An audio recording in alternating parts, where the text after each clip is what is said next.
तो यार आज हम द ब्लेड ऑफ एवोल्यूशन के 32वें चैप्टर को कवर करेंगे। जैसे कि पिछली वीडियो में वो हंटर्स कहते हैं कि ये स्केल्स ऑफ पनिशमेंट है जो कि हमें दी जा रही है। स्योबाय हम सबकी तरफ बहुत ज्यादा हैरानी से देखते हैं क्योंकि उस सैंड का उस स्योबाय पर कोई भी असर नहीं होता और वहाँ पर मौजूद बाकी हंटर्स पर इसका बहुत ज्यादा असर हो रहा होता है, जिससे कि उनके सरों में दर्द होता है। और उनमें से एक हंटर कहता है कि मैं हमारी प्रोटेक्शन के लिए एक स्लैश की दीवार बनाऊंगा और तुम सब लोग मेरे पीछे आ जाओ। जितनी देर तक हम इसको रोक सकते हैं हम इसे जरूर रोकेंगे। लेकिन वो लोग उस मॉन्स्टर के इस सैंड अटैक को ज्यादा देर तक नहीं रोक पाते और वो हंटर्स बहुत ज्यादा जोर से चिल्ला रहे होते हैं। तो उनमें से एक हंटर कहता है कि आखिर हम कुछ लोग ही क्यों इससे इफेक्ट हो रहे हैं, बाकी लोगों पर इसका असर क्यों नहीं हो रहा। तो उन लोगों का ऑनर बताता है क्योंकि ये बॉस अपने सिर्फ मैकेनिक लोगों को टारगेट कर रहा है, इसके अलावा जो आम हंटर्स हैं ये उसको टारगेट नहीं कर रहा, जिससे कि दूसरों पर इसका कोई असर नहीं हो रहा। इसके बाद हमें उस मॉन्स्टर की पिछली स्टोरी के बारे में बताया जाता है कि वहाँ पर मैथोलॉजी के मुताबिक 3 ग्रेट पजल्स हैं जिससे कि इनको तरह तरह की सजाएं दी जाएंगी और ये सब उस मॉन्स्टर की बुक के मुताबिक हो रहा है। और उन्हें बताया जाता है कि इस बॉस के मुताबिक मशीनिस्ट इन लोगों से ज्यादा ताकतवर होते हैं और वो अपनी मौत की ताकत को ज्यादा देर तक बनाए रखने की सलाहियत रखते हैं, इसीलिए इसका असर सिर्फ उन लोगों पर ही ज्यादा हो रहा है। इसके बाद हमें उस मॉन्स्टर के पिछले दौर के कुछ असूलों के बारे में बताया जाता है कि उसके दौर में ऐसा होता था कि उनके जो मूर्तियां रखी जाती थी, अगर आप उनको कोई ना कोई चीज कीमती दे देते हो तो वो आपकी लाइफ को बढ़ा देते हैं। यानी अगर वो आपसे मुतमईन होंगे तो वो आपकी लाइफ को बढ़ा देते हैं, और अगर आप उनको देने में नाकाम होंगे तो यकीनन आपकी मौत तय है। इसके बाद वो रेड बालों वाला हंटर कहता है कि क्या हीलिंग, और वो रेड बालों वाला हंटर कहता है कि क्या हम सब की अमाउंट हीलिंग इस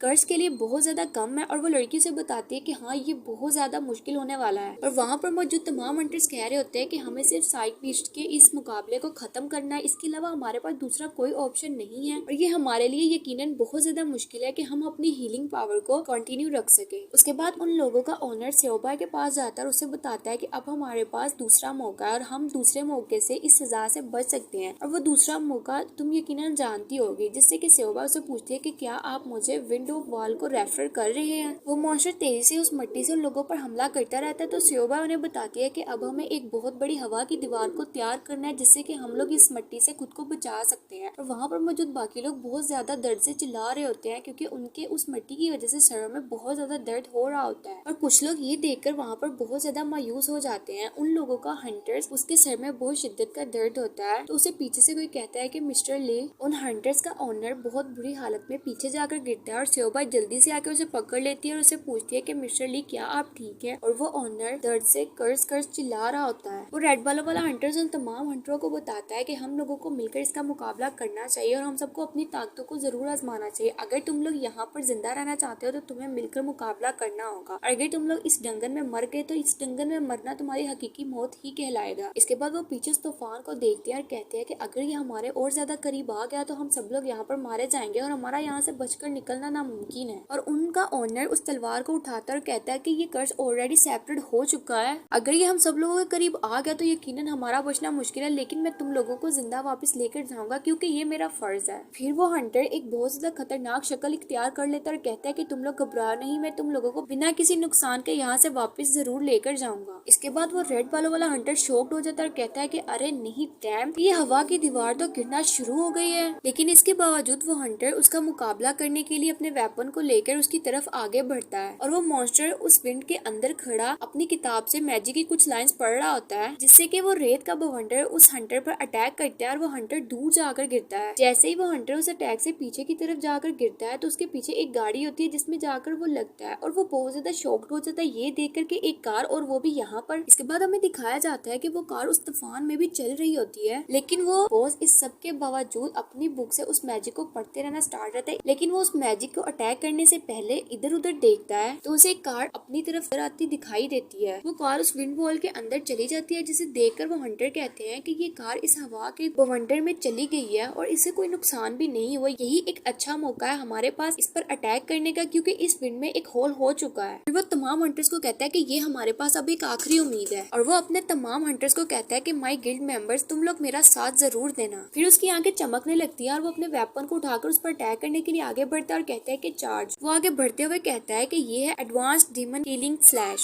इससे वो उस मॉन्स्टर पर अटैक करता है और वो मॉन्स्टर बहुत ज्यादा बुरे तरीके से जख्मी हो जाता है, जिसे देखकर वो कहता है कि इस विंड वॉल के बगैर तुम्हारी ताकत कोई मायने नहीं रखती, मुझे लगता है कि इसके बगैर तुम बहुत ज्यादा कमजोर हो। फिर वो हंटर्स अपनी तलवार को दोबारा वापस डाल रहा होता है और कहता है कि मुझे लगता है कि यहाँ पर मैंने सब खत्म कर दिया। स्योबा हैरानी से उसकी तरफ देखती है और कहती है कि एडवांस किलिंग डीमन स्लैश ये बॉस की कास्टिंग को हराने के लिए बहुत ज्यादा बेहतर था, इसे सेम टाइम में बॉस को मार दे, यकीनन ये बहुत ज्यादा मजबूत है। और स्योबा से बताती है कि द वॉल ऑफ विंड बहुत ज्यादा डिसअपॉइंटेड हो चुकी है। फिर वो रेड बालों वाला हंटर कहता है कि क्या सच में ये बॉस बिल्कुल भी नहीं मरा, ये सिर्फ एक छलावा था जो कि मुझे तसल्ली देने के लिए दिखाया गया था। वो बॉस दोबारा से बिल्कुल सही हालत में खड़ा हो जाता है और वो उस हंटर को कहता है कि अब तुम बच के दिखाओ मॉर्टल यू, और वो उन हंटर्स पर अटैक करता है और कहता है कि अब तुम सब लोग यहीं पर मरोगे। फिर उस मॉन्स्टर का हाथ बहुत ज्यादा बड़ा हो जाता है और वो उससे उस हंटर पर अटैक करता है, जिसे देखकर वो हंटर बहुत ज्यादा शॉक्ड हो जाता है और कहता है कि आखिर ये क्या है। और वो उसकी तरफ देखता है और वो बहुत ज्यादा डर जाता है और कहता है कि डार्क मैजिक, और कहता है कि अगर ये फॉरगेटन सिया में चल सकता है तो इसका मतलब है कि हम लोग बिल्कुल भी नहीं बच सकते और हम लोग यहाँ पर फंस चुके हैं। इसके बाद वहाँ पर ब्लैकी की एंट्री होती है और ब्लैकी उस पर अटैक करने के लिए आगे बढ़ता है। जैसे ही वो उस पर अटैक करते हैं तो उसकी छड़ी उसके हाथ से नीचे गिर जाती है और वो जमीन में गिरकर धंस जाती है। और वो हंटर ये सब देख के कहता है कि has the kill been interrupted, जो कि मैंने देखा मैं उसे बिल्कुल अच्छे तरीके से समझ चुका हूँ। वो कहता है कि जबकि मैंने इसकी बुक को हिट किया ताकि मैं इसे मार सकूं, जो कि सिर्फ एक साया था, लेकिन स्योबा के समोनिंग बीस्ट ने बॉस को इंटरप्ट स्पेल किया और मैं अब इससे ये बात जान चुका हूँ कि इसका वीक पॉइंट क्या है। इसका वीक पॉइंट इसका स्टाफ है, तो अब मैं जान चुका हूँ और अब मैं इससे मुकाबला कर सकता हूँ। उसके बाद वो हंटर दोबारा उस पर अटैक करने के लिए खड़ा हो जाता है और वो स्योबा को कहता है कि अपने समोनिंग बीस्ट से कहो कि इसके स्टाफ को गिरा दो, इसका स्टाफ गिरने से ये बिल्कुल